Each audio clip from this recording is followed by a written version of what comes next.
It's time now for the latest in local news. In the news, the Wayne County Board of Education met Tuesday for their regular monthly board meeting.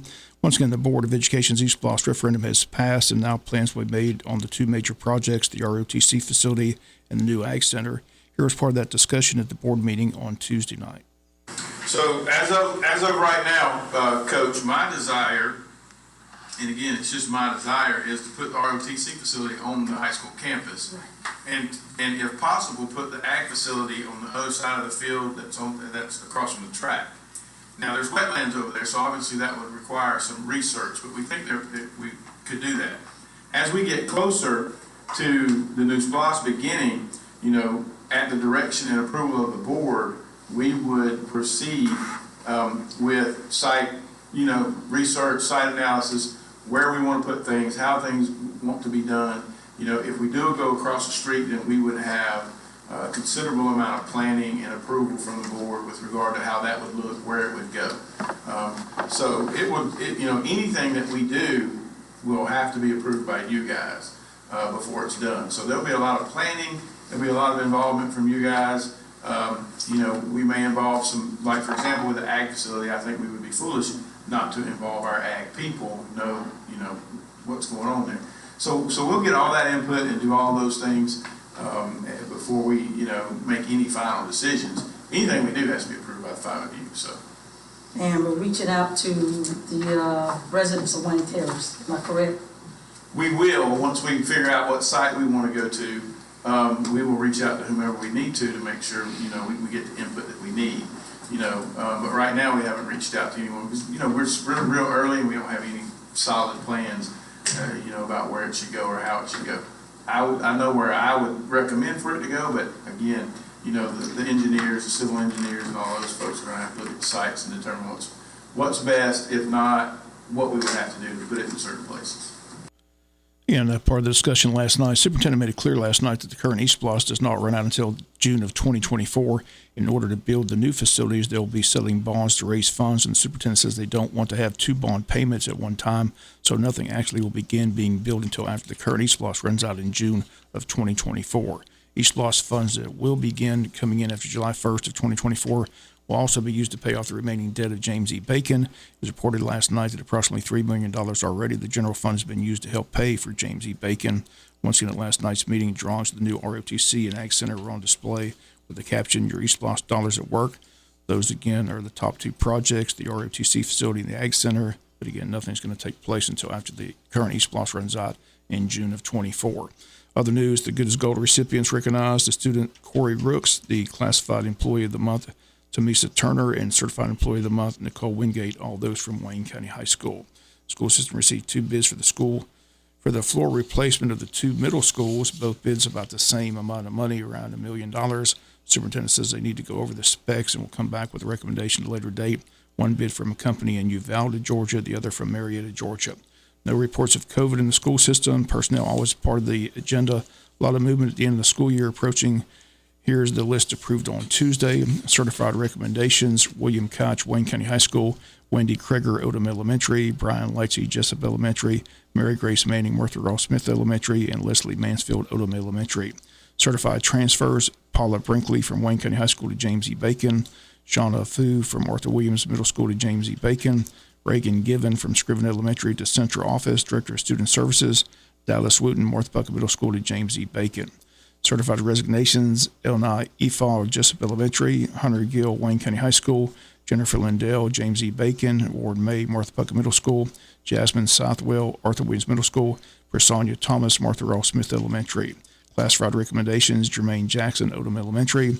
Classified transfers: Tammy Allen from Jesup Elementary, SFS to Wayne County High School, SFS; Katie Ogden from Odom Elementary to Maintenance. Classified resignations: Linda Hardy, Martha Puckett Middle School, and Crystal Wilkins, Martha Puckett Middle School. All that personnel approved Tuesday night. Let's look at your school board meeting from yesterday. We'll come back with more news after this word from our sponsor or the commercial messages, so please stay tuned. A Glenn County teenager remains hospitalized a week after being tied up and spray painted and dropped off at a Brunswick hospital with a blood alcohol level of .464, according to a Glenn County police report. They state that's nearly 6 times the legal limit.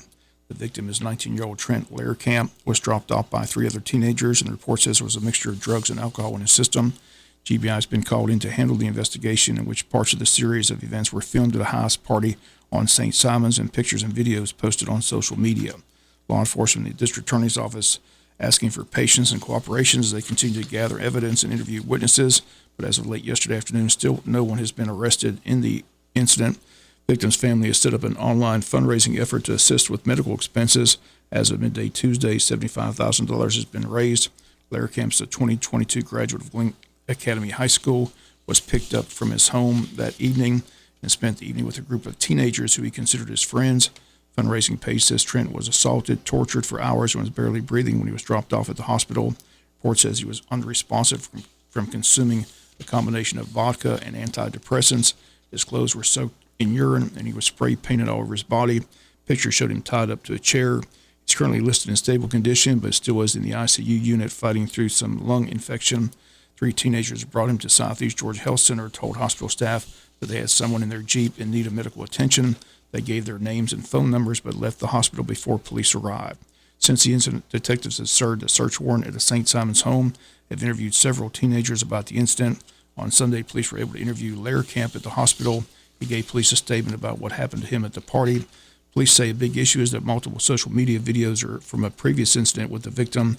His father reports that days earlier from this incident, his son came home covered in WD-40, vomit, paint, glue, and egg yolk.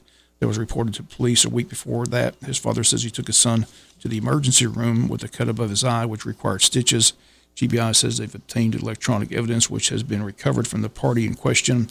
It's being analyzed for information regarding the incident, as well as previous events. They've been in touch with the FBI, the Glenn County Sheriff's Department, the local school board, and the district attorney's office.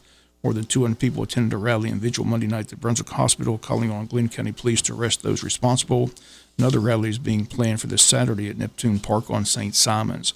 Law enforcement states this is an ongoing investigation. They're asking anyone with information to call the Silent Witness Program at 912-264-1333. Tuesday was a week since the party on the St. Simon's Island took place, and still at this time no one's been arrested. The school board has released a statement as well, as these teenagers are involved at Glen Academy High School, and the school board says they're cooperating with law enforcement as well. We'll be back with some final news notes after this word from our sponsor, the commercial messages, so please stay tuned.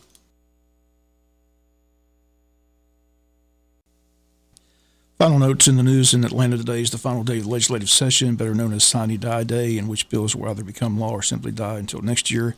We'll be checking in this morning with State Representative Buddy Deloge to get his thoughts on the session. Once again, we want to thank our local delegation for taking time out during the session to call into our show in the morning time. State Representative Steve Meeks on Mondays. We heard from State Senator Blake Tillery on Tuesday, and today State Representative Buddy Deloge. These 3 men will be on the program of the Chamber of Commerce's annual post-legislative luncheon. That's set for Thursday, April 20th at Coastal Pines Technical College from 10 to 1. Tickets are on sale now at the Chamber office. They're $25 for members, $35 for non-members. If you need tickets, call the Chamber at 427-2028. Chamber also getting ready for their 14th Annual Taste of Wayne, a night at the races. The date's set for Thursday, April 13th at Coastal Pines Technical College, 6 to 10 p.m. Tickets for the event, $50 for Chamber members, $75 for non-members. Once again, the number 427-2028. Wayne County Board of Tourism has once again postponed the River Run.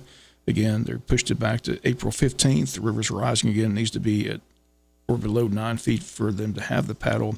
Once again, this weekend's River Run has been postponed again. Now it's set for April 15th. The Board of Tourism also getting ready for their inaugural Jesup Porch Fest, a music festival held on the porches and lawns of historic homes and churches in the Old Town neighborhood of Jesup, bordered by Brunswick Bay, Wayne, and Plum Streets, set for April 22nd from 2 to 5 p.m.